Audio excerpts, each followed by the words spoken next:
Guys, I'm really jazzed up to sit here and talk to you guys about this myth. And it was a really great question that I actually have never gotten asked that we got sent to our emails. And Olivia shared it with me. And I was like, wait, this is such a good question. And I answered it on my Instagram stories quite a while ago now, but I had it down in my podcast calendar to also talk to you guys about as well, because I think this is so important as nervous system regulation has gotten more and more popular these days. And, as things tend to get more and more popular, same with feminine energy, it can get kind of lost. I guess, like the true meaning of something can become diluted.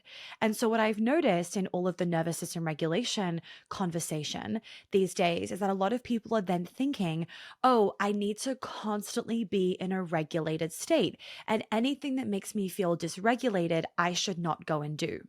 So you could have something really expansive that you want to do, but it feels scary. And then people think, oh, I don't want to do it. But the actual question that I got in my inbox was, when you are doing trauma release work, shouldn't you stay regulated as you're doing trauma release work? And I was like, no. So I want to break that down for you guys today so that you can understand this. If you might also think, oh, isn't it bad to be in these moments of dysregulation when I'm doing trauma healing?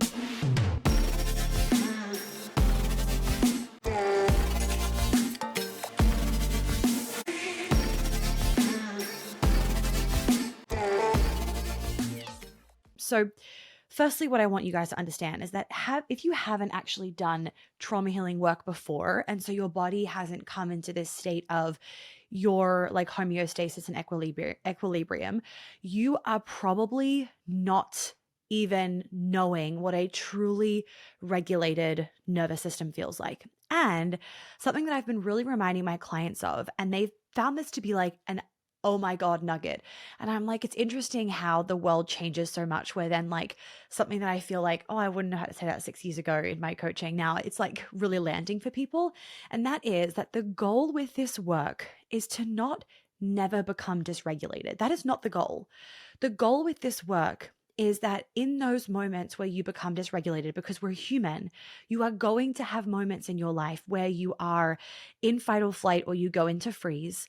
It's how quickly you can then move back to that calm state where your vagus nerve is calm and regulated and it's safety, basically. How quickly can you move from fight or flight or freeze to then go back to safety? But the real kicker to understand is that in order for you to actually release trauma, your body to an extent has to actually become dysregulated. Now, I don't want to make people then think, oh, if you don't become dysregulated in a trauma release, then you haven't released trauma, because that's also not necessarily true.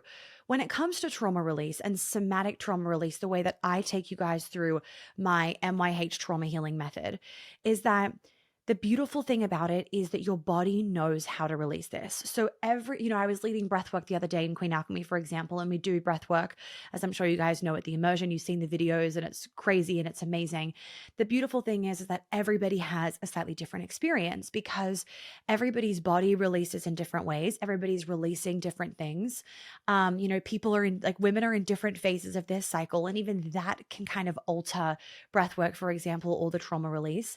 And so it's not about like how much you're screaming or crying then determines how much of a release you got. Don't think that that is necessarily like the measure of success if success was measured as how much trauma that you release, because I have plenty of clients that will release so much trauma and actually what it was like they were really calm, but their body, like in their mind they were calm, their body was shaking, or they felt so much energy moving through their body and they didn't feel dysregulated. It was just like, maybe to a extent they kind of did because it felt like overwhelming and a little bit like it felt like kind of a lot, but it wasn't the obvious dysregulation that probably a lot of you are thinking about when doing trauma, like somatic trauma healing work. And the way that I take you guys through it, the reason why, it's a myth to think that, oh, shouldn't you stay regulated during trauma release, is that you can't release trauma and stay perfectly calm at the same time, because that would be called control. That would be you trying to control yourself. If you're actually wanting to get a deep release, you have to let your body go. And that can then mean that your body is dysregulated in that moment to come back to a place of regulation. If your goal is to come back to a place of regulation, the way to get there is that you actually have to release what is dysregulating you in the first place. And that means that you have to an extent, feel it, right? Let me give you guys this example. You know, when you are, and then I'm going to walk you through like the science of why this is really important to understand. You know, when you are on the verge of a mental breakdown, like we've all been there, like you just need a really, really, really good cry. If you are suppressing that really good cry, what happens, right? So you're shoving it down, you're not allowing yourself to just have a massive tantrum and meltdown. What happens? It typically goes into like anger, bitterness, some resentment. It goes into you just kind of feeling like I'm going to fucking explode. So you ain't regulated, right? You not allowing yourself to go into the tantrum, which would be a state of dysregulation, and you telling yourself that like, oh no, I need to stay regulated, it's not making you fucking regulated, right? Because you are now a bitch from holding on to all of this emotion. We all know what I'm talking about.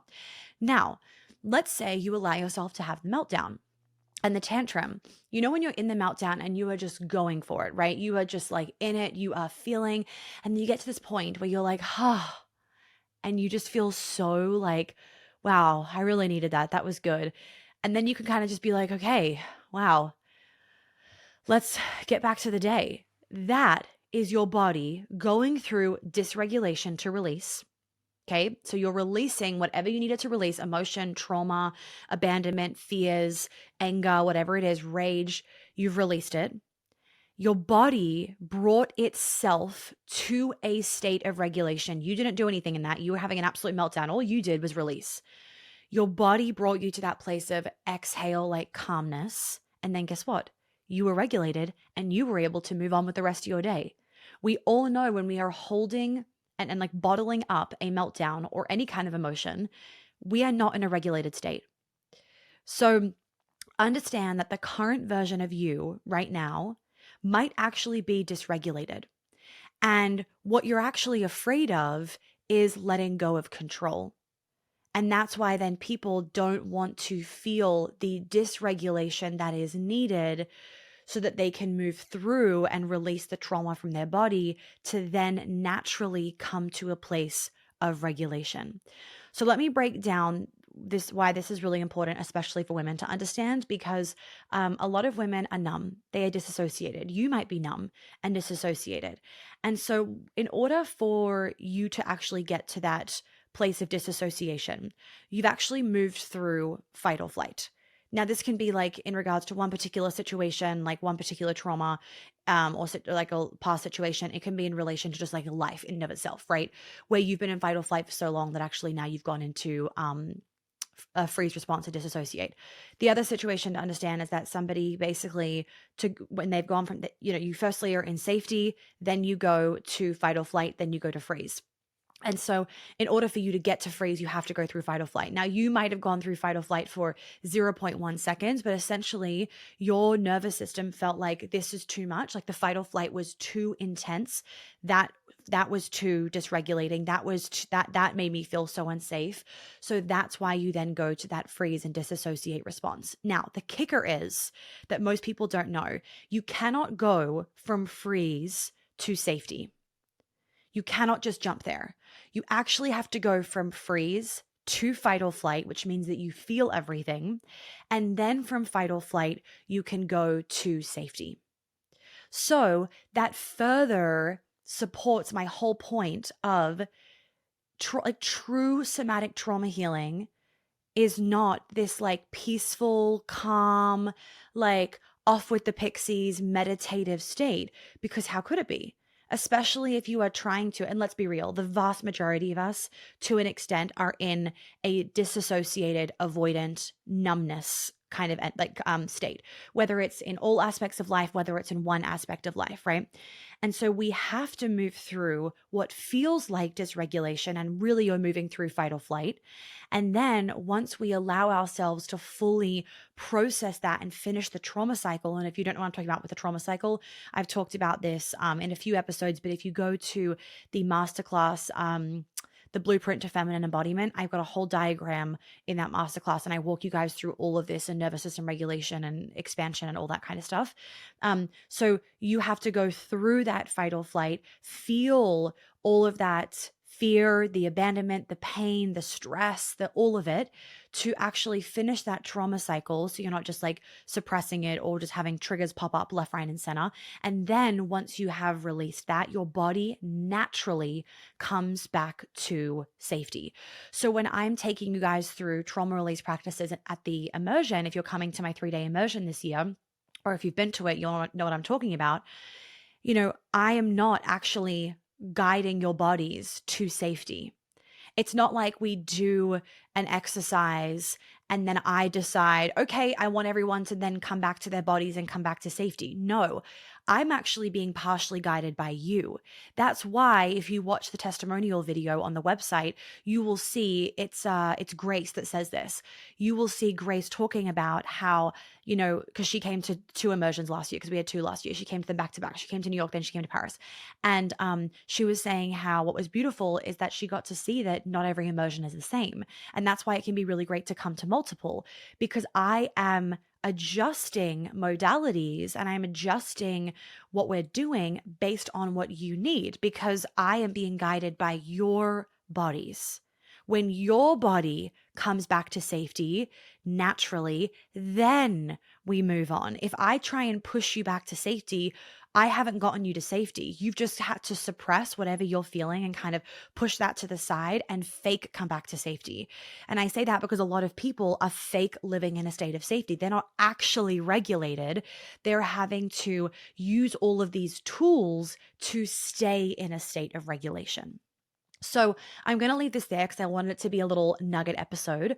So I hope this was helpful. I feel like I could keep going on this forever, but I hope this was helpful for anybody that is wondering. And just a reminder that the way that I do my work is not so that you have to keep up with 350 tools for the rest of your life.